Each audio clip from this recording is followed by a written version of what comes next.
going to talk about is how obesity is a chronic relapsing condition and how, as I said, medications are a small part of obesity management. What are the most important parts? I am the least important part of my weight management MDT clinic, and I say that all the time. How are we looking at achieving long term sustainable outcomes and avoiding disappointment?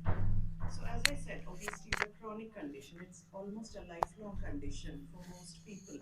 We don't lose weight and stay at that lower weight without a lot of effort. It takes a long commitment, compliance to lose weight and keep it off. It is a relapsing condition. So we lose, yes, with calorie deficit, with exercise, with pharmacotherapy, we lose. But does it stay off? It does come back. So remember, it is a relapsing condition and it's a multifactorial condition. There's a huge taboo, there's a huge social stigma associated with obesity, and that's something we have to challenge as well. Once again, very important point, obesity is not a lack of discipline, it's not a lack of control in eating food. It's a much bigger picture. So it's influenced by genetics. So we all have some genes. Some of them are stronger, predisposed to make us obese. Environmental factors, of course, the food and lifestyle, exercise, behavior. And in terms of behavior, I mean food psychology, having tendencies to emotionally eat, having tendencies to binge eat. And this is the most important part of our weight management MDT, to the point where I refuse, or our pathway is such that people don't come to me as a prescribing clinician before they see the food psychologist or clinical psychologist in the weight management clinic, and they've addressed all factors around emotional eating, boredom eating, stress eating, binge eating, past trauma, and it's very, very important for that to be addressed before we undertake any other interventions. So, food psychology absolutely important, and metabolic adaptation. So, our body is always acting against us when we are trying to lose weight, because our body thinks we are going into a state of starvation. So it gets up all the defense against us losing weight, and I'll go through that in a minute. But it's also important, it's just not about appearance or body image. It's important because we know obesity is associated with a huge number of medical or metabolic conditions like type 2 diabetes, cardiovascular disease, fatty liver disease, and even certain cancers, and many, many more. So it's important to manage obesity in order to reduce these risks. And there is actually a dysregulation of energy homeostasis. That is the definition of obesity. Not that you eat more, you're fat. It's a dysregulation of energy homeostasis because of our hormones and neuronal pathways working over time. It's not just food and it's not just lifestyle. Now, when we look at certain populations, and I've put a slide on South Asian populations today because there's a disproportionate risk. We are at a higher risk of cardiometabolic problems and at much lower BMI thresholds. So, as you know, for white Caucasians, a BMI of over 25 is overweight, a BMI of over 30 is obesity. WHO recommends much lower BMIs for people from South Asian origin and also from Afro-Caribbean origins. So BMI of over 23 is overweight in South Asians, and a BMI of over 25 is classed as obesity. So much more hard work to do. And why is this? It's because these populations have a greater tendency to have visceral fat. So that's the fat surrounding the internal organs. And that is the fat that is implicated in cardiometabolic risk. So we need to address that. We need to bring that down. And South Asians have more visceral fat. So the fat that we carry around our abdomen is very dangerous. That's the toxic part that is increasing our metabolic risk. And as South Asians, we are more prone to have that fat. And of course, insulin resistance. So it is how effective the insulin your pancreas produces is in pushing the glucose into the cells. So these factors are predisposing us to a much higher risk. And of course, our culture is different. Food is a very important part of socializing, of showing affection, of celebrating, of, even if we're having a bad day, we go and pick up something to eat. It's that emotion. In addition to emotional, there's that cultural, social aspect as well. And family expectations, all those things come into the picture, and that's something we need to address when we are managing as well. Men are three pillars, and medicines are not one of them. So, nutrition, very, very important to address. Physical activity, very important to address. And as I said, psychological support or behavioral support is very important. Yes, people can lose weight with calorie deficit. So, a calorie deficit, if you aim for a daily calorie deficit of 500 to 700 calories, you can lose about 5% of your body weight. So, but how long will you stay off it? How long does it stay off? Your body will again compensate to get you back to that weight that it thinks is normal for you. In the audience who know of people who might be diabetics or not diabetics and are using these drugs. So, Akhila set the stage of the psychological and the behavioral aspect, and I'm going to take it forward purely from a dermatologist angle and talk about a few things which still is quite relevant for people when they are using these drugs for just a weight management. So, complex set of drugs, a few graphs, but just for take-home messages so that we can understand both the pharmacological angle as well as a holistic angle. So this is a graph that goes back, as you'll see, to 2018. And I'm just going to share something which is a bit of a funny, because now Akhila said, which year did we start using GLP-1 agonists?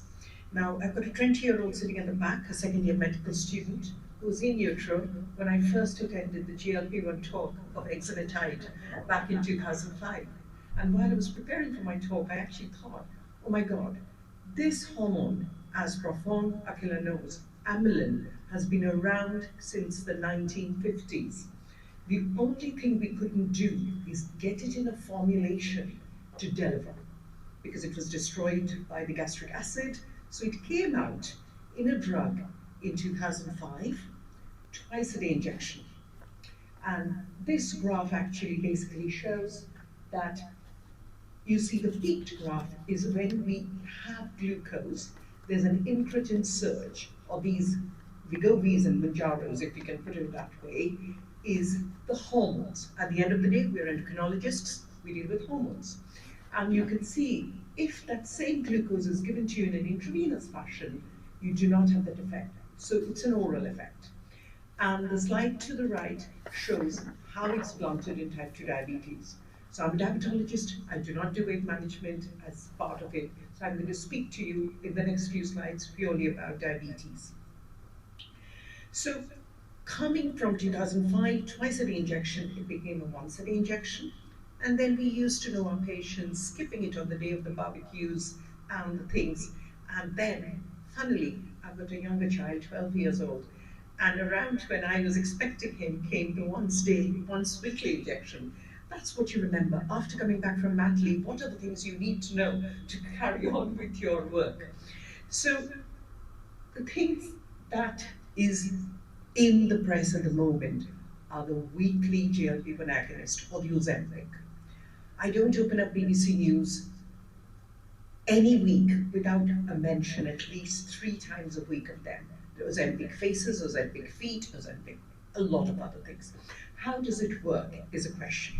So GLP-1 is a glucagon-like peptide meaning a protein, which is present in our gut. It works normally. With type 2 diabetes, it comes down, and what we do as endocrinologists is we replace the hormone. Sometimes you can make it that simplistic that we're replacing the hormone. So when we are growing up, we have adequate hormone, and type 2 diabetes hasn't set in. This itself works on the hypothalamus, reduces our appetite, reduces our food intake. It also slows our gut, so we feel full and we don't want to eat. It works on the pancreas and works on the insulin and the glucagon release, which I'm not going to go much in detail for this particular talk. Now, there are 2 examples I always quote as part of any of the talks of these incretin-based things. The point is, human beings are the only animal in the animal kingdom who eat beyond satiety. You will not find a lion who will kill but eat any more than they want to, and then they will move on. And I am very much a human being, I hope so. So I do eat beyond satiety myself. So I think what we are trying to say here with this hormone, this Ozempics and the Mounjaros is when we replace them, they're working in the thing, they work on the receptors. They go to our hypothalamus and they tell us to eat less. But believe you me, doing this for 20 years as diabetologist, I can see that we can still eat beyond it if you want to. And a standard thing, coming from a South Asian background, I say, your stomach will become this. The question, are you going to put a Mars bar or a jalebi in it? Or are you going to put the healthy stuff, which is what your relationship with food is? So this is how Ozempic works, and in a very similar way, Mounjaro or tirzepatide. So it's a busy slide, but I think it's basically the same. You can see that it works on the hypothalamus to reduce food and calorie intake. It causes a slowing in a gastric emptying. It reduces the hormone glucagon in a glucose dependent manner. Pay 200, 250 pounds a month and afford to lose 20% of their body weight. This is my last slide, again talking about the side effects, the severe side effects which can lead to fluid depletion. And these are the ones that are getting reported. So obviously, if people are using it, whoever uses it from a non-diabetic perspective as well as diabetes, I guess we are trained as clinicians, as registrars, as consultants, or as GPs, because there are a lot of GPs who started to warn people. But the question is with weight management, what is it that is being advised to the people? And that's where inequality comes in. I hand over to Dr. Mellipedhi. Okay, so we know these drugs work in diabetes. They do work in weight management, but if done in the right way. So these are some quick data from clinical trials looking at their effectiveness in weight management. So semaglutide 2.4 milligrams, more commonly known as Wegovy, achieved a 15% weight loss versus 2.5% with a placebo. Remember, both of these groups had same standard lifestyle intervention. So definitely pharmacotherapy pushes it 4 5 times even more in terms of weight loss. Tirzepatide is 15 milligram, that is Mounjaro in the common world, that achieved an even greater reduction in weight, almost 21% versus 3% in the placebo group. They are effective drugs. And if you go beyond weight loss, the SELECT trial was a cardiovascular outcomes trial which achieved a 20% reduction in major adverse cardiovascular events. So people coming with the first cardiovascular event or hospitalization for a cardiovascular problem was reduced by 20% in people who received semaglutide. And all of these are very, very much validated high-level studies published in the New England Journal of Medicine. In addition to glucose control, in addition to weight management, we are also seeing a host of other benefits like reductions in blood pressure, some moderate reduction in lipid parameters, definitely improved quality of life, and many, many more. And we are hearing new things every day. As Sharmistha said, we have to be cautious and warn people about the gastrointestinal side effects, nausea, vomiting, constipation. Most importantly, to withhold the drugs if they are unwell or able to, carry on with their normal food or fluid intake. We also watch out very closely under medical monitoring for development of gallbladder disease or rarely pancreatitis. Clinical trials have reported pancreatitis consistently. So anybody with a history of pancreatitis, I don't prescribe these medications as of now.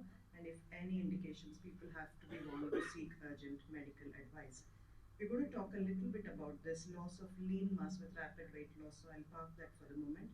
I'm also seeing nutritional deficiencies. It's been reported in clinical trials, but more recently in my clinic, because people are coming up to 1.5, 2 years since starting Wegovy when it was first licensed. We are seeing a lot of people having to require folic acid supplementation, iron supplementation, and B12 supplementation. So watch out for those because the calorie intake is significantly reduced. Um, and of course, it's very important. This is why I'm saying they're not wonder drugs, not because they don't achieve what they're supposed to achieve. It's because they have to be given under medical supervision with the right sort of advice and with the right sort of follow up. So, medical review and nutritional monitoring is very, very important. And then the big problem, what happens when it is stopped? So currently, as per NICE guidance, we can only prescribe them for a total of 2 years under the Tier 3 weight management service. So when it stops after 2 years in the NHS or in the private world when people can't afford it anymore, what happens? Clinical trials have shown that there is partial or almost complete regain of weight from baseline. So that is the thing we need to worry about. That is the thing we need to warn our patients about. That they probably are not going to be lifelong medications as of now. And as clinicians, we are putting forth a strong argument to governments saying they should be lifelong medications. We wouldn't stop diabetic medications. We wouldn't stop antihypertensive medications. Why are we stopping these medications, which have shown a host of benefits on their metabolic parameters? But as of now, this is where we are. We are having to stop them abruptly after 2 years. And what are we going to expect? Weight regain. Different, levels, but people will regain weight. Because we know obesity is chronic and relapsing, so ongoing therapy is often required, which is again why lifestyle comes into the picture. And so we have to integrate behavioral and nutritional maintenance plans along with pharmacotherapy and have support systems, which again is missing at present. And again, this is where your comp comes into picture. It is assessing the capacity, making sure people have complete understanding and motivation to carry on with what they have managed to achieve so far. Because currently, my cohort of patients who are going to come off these medications after a 2 year cycle are in absolute panic, saying, "You're going to discharge us from these clinics. We are not going to have the medications. What's going to happen to us? Where do we go?" We have to discharge them because we have to see new people. So it is a very tricky situation at present. And I'll finish off with this quick slide that Sharmistha showed me, and it's very interesting, where this was a study where they hypothesized what would happen if we integrated resistance-based exercise in addition to GLP-1 therapy. As I said, people lose lean body mass, people lose muscle along with fat when they go onto these medications. So what they are postulating is if you stand as a standard procedure, ask people to do resistance-based exercise along with pharmacotherapy, will we be able to offset some of the problems that people face?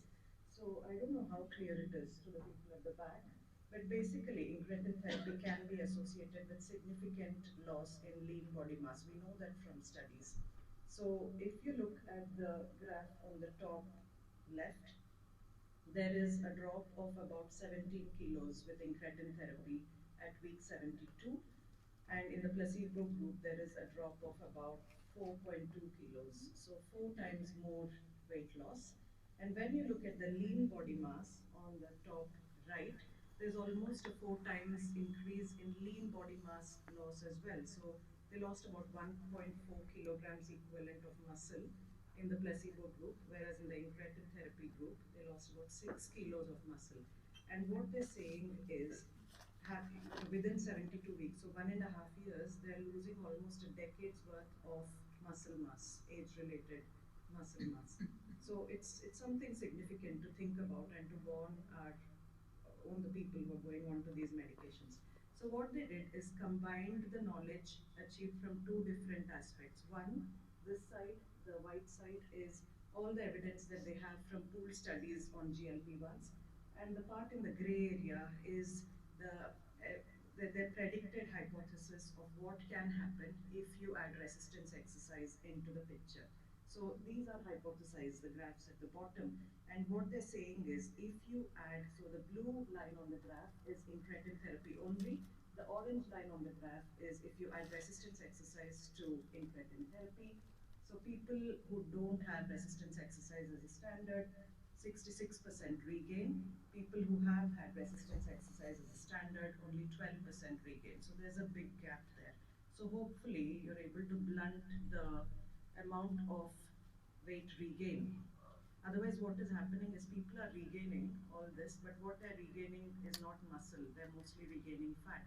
So if they're back to baseline, after you've stopped these medications, they're actually much worse off because they've lost all that muscle and regained more fat composition. So their body composition has changed for the worse. So something to think about.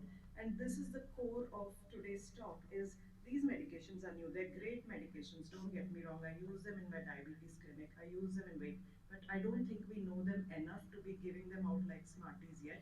We don't have long term global data, and we need to wait to see how they're going to affect cognition, how they're going to affect nutrition, frailty in the long term. So, pharmacotherapy, yes, is a small tool that we use, but in association with lifestyle, psychological, and social support, also to address stress, sleep, mental health, and environment, community and cultural engagement.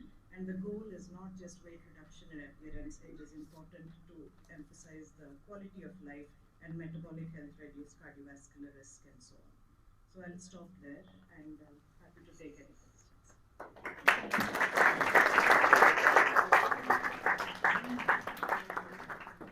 Do we have any questions? Yes, Laura. Thank you. Well, thank you for an absolutely fascinating talk, really quite superb.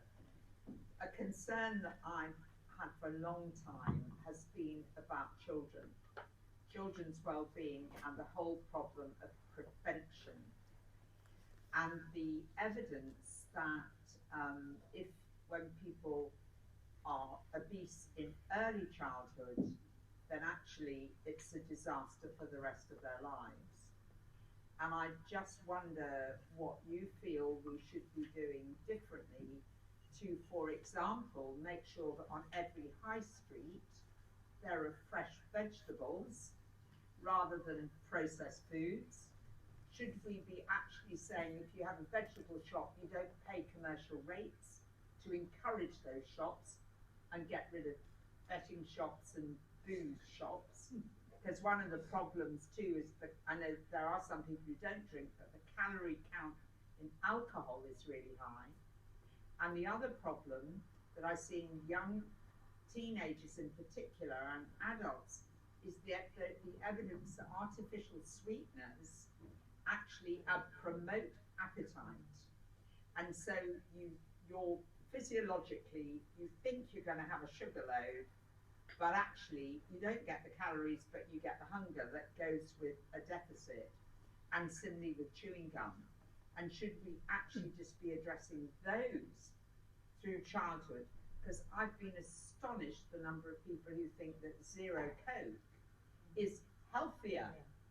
And you think that no sugar chewing gum will stop them putting on weight. And they are all just getting bigger and bigger. There are a lot of people who are more clever and experienced than me in giving solutions. But I was thinking of bringing up 2 points. It's very important. There's no very limited obesity or weight management service for children and young adults.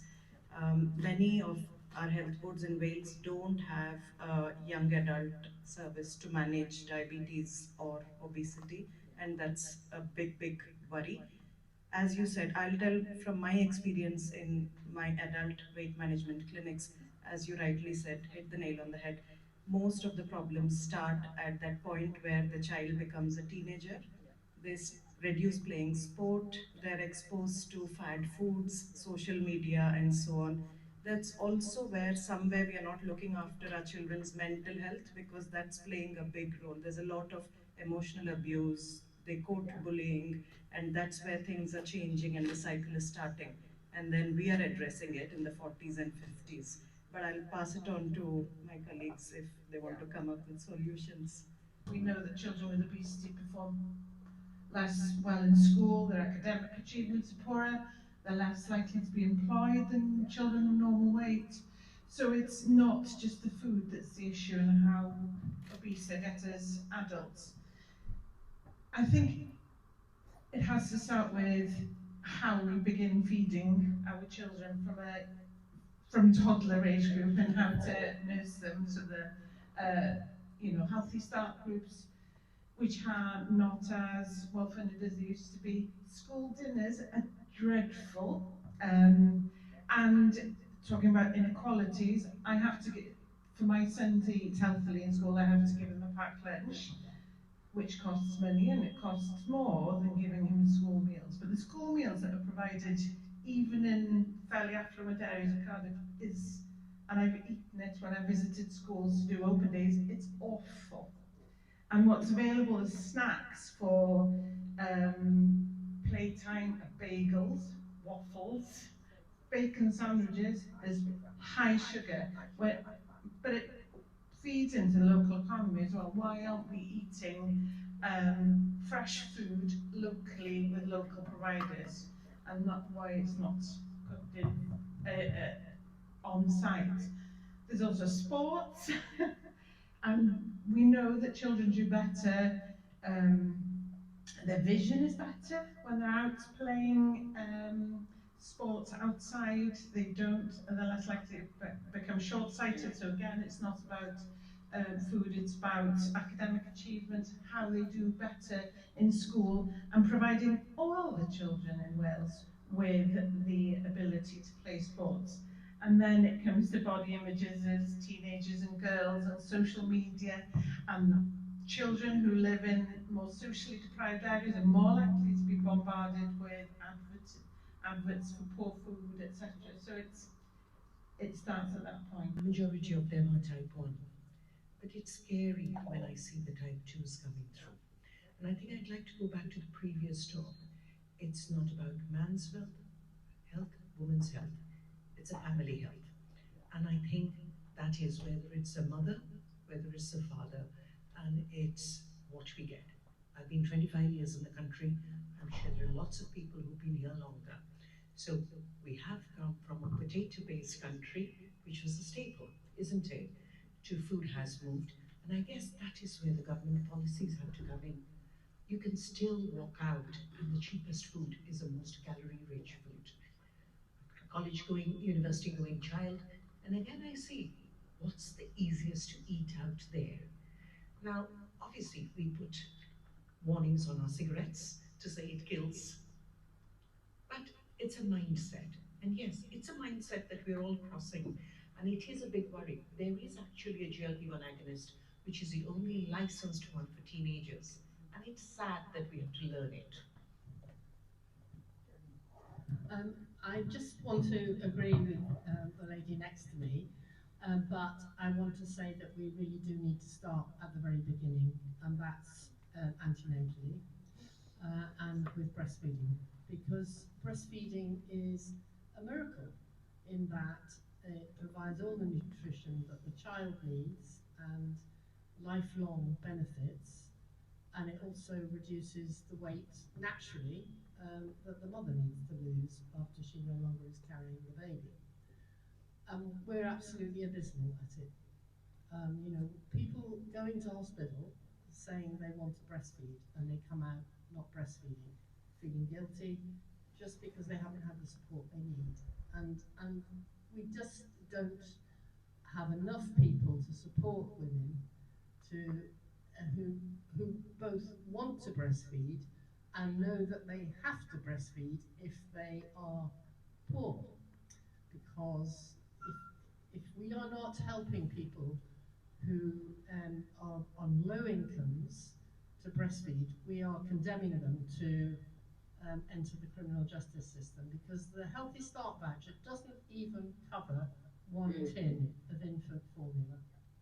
And that is why you'll see it locked up in cupboards in some supermarkets, because people are having to steal it because they've failed to be helped to breastfeed and now they don't have other options. This is a completely grim story. I think all the important points have been made, and as you say, you need to really think differently, like vegetable shops and things. And one of the ideas which has always been rumbling in my mind is we all use the smartwatch, we all use our mobile phones, lot of people like to go to gym. And I think instead of putting the calories or steps to count, we should just convert into the food. A packet of crisp appears and you walk on your treadmill and you slowly start going down. That's when you realize that eating a packet of crisp was a bad idea. Same thing you can do with your smartphone. I think fasting is one of the sort of field which we haven't really fully utilized for the weight management. And Minaji has specifically asked me to just give a little bit of experience with, because I'm a qualified yoga teacher. So I think we have been sort of, we know about yoga and pranayama, and there is the emerging evidence suggests that there are breathing exercises and yogasanas which does help you to reduce the weight by number of mechanisms. Because when Akhila was speaking, it was a music to my ear because it was all the things about lifestyle changing and stress. The stress plays a very important role in putting the weight because it will increase your appetite, it will make your body store more fat, it will reduce your sleep, it will also increase your blood sugar and reduce your metabolism. And I think the lifestyle measures, particularly those who can reduce the stress. I mean, yoga and pranayama is my favorite, but whatever is your favorite, reduce the stress, and hopefully that will help the weight management in a very effective but profound way. Thank you. Thank you. Mina has lots And the last question, how can weight management programs can be culturally adapted for different communities?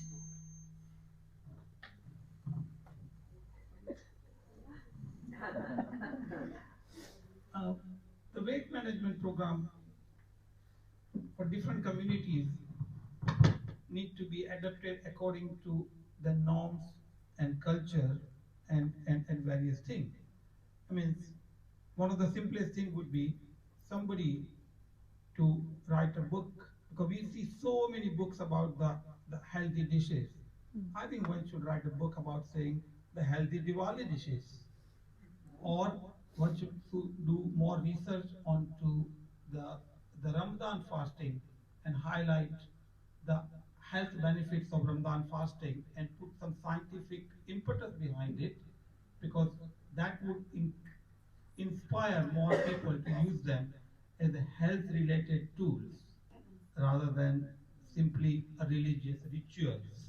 I mean, as I say, fasting is one of the things which is there in almost every culture, and we need to highlight the importance of it for the weight management, and that's why we need to adapt according to every culture differently.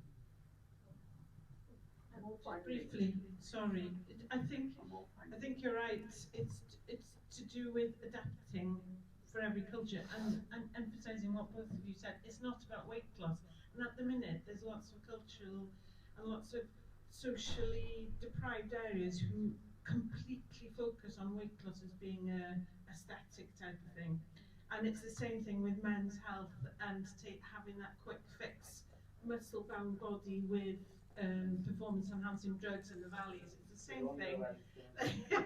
There's lots of our patients and staff members who are on Manjaro in the area because it's a quick fix. It's embedding it in the culture and ensuring that people know it's a lifestyle change as opposed to being a quick fix for now.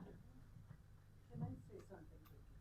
I don't think we can be prescriptive about diets as much as I said, yes, we should understand cultural and social factors. So it's very important again to bring in family members, communities, go out there and educate general awareness. It's very difficult to be prescriptive because there's so many varieties, so many cultures out there. I think it's about dealing with food behaviors and eating habits, how to deal with the food noise, because that is what is happening when they come off medication or when they come off the diets. The food noise comes back with a vengeance. How do you deal with it? And that's what our clinical psychologists are experts at, to say how to cope. It's never, nobody's going to say it'll never come back to you. You'll never have that craving for Diwali sweets. Yes, you eat on Diwali, but you compensate for that after that. So it's all about energy balance, understanding how to balance that energy expenditure. And like you said, maybe intermittent fasting, having some sort of a principle in life to compensate for those days when we overindulge. And I think it's just working around our food psychology is most important because let's be honest, we don't like prescriptive diets, isn't it? I don't like it when somebody, you have to make this or you have to eat it. We all have our a lot of emotions, happiness, satisfaction related to food. So yes, you eat what you want, but as long as you're curtailing the quantities to an extent, variety is important in life, and that's something our psychologists and dietitians do say, is to keep it as varied as possible as well. forgot what else I wanted.